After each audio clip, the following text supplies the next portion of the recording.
Hello, today I'm going to be explaining how I remove a supertip backplug. As you can see, this is only for the thick version. I don't really use thin version of supertips. So as you can see, thin has like a little step here, and the front also looks like that. There's also plenty of versions, but here I'm going to just explain my initial what I do.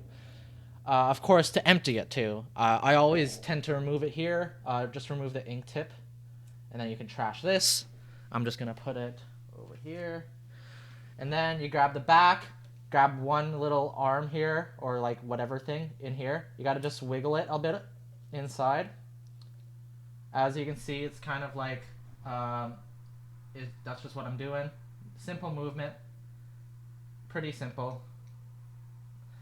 And then you just grab, hold it, and then you just twist it around too, just for some extra, because you want to get it the first try, and then you just easy pull out.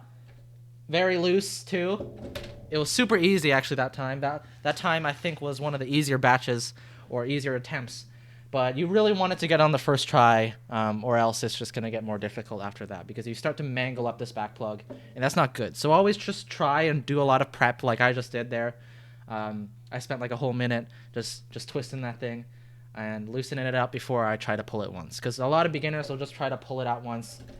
You know, oh my, this thing doesn't. Oh, a lot of people will just try to like, grab it and then pull it out, and then they take like so much time, and that was a lot more effort than and they tend to just end up messing up the tip, the back plug, which you do not want to do. You wanna use and you don't want to have to waste the super tip. So yeah, that's it. That's it.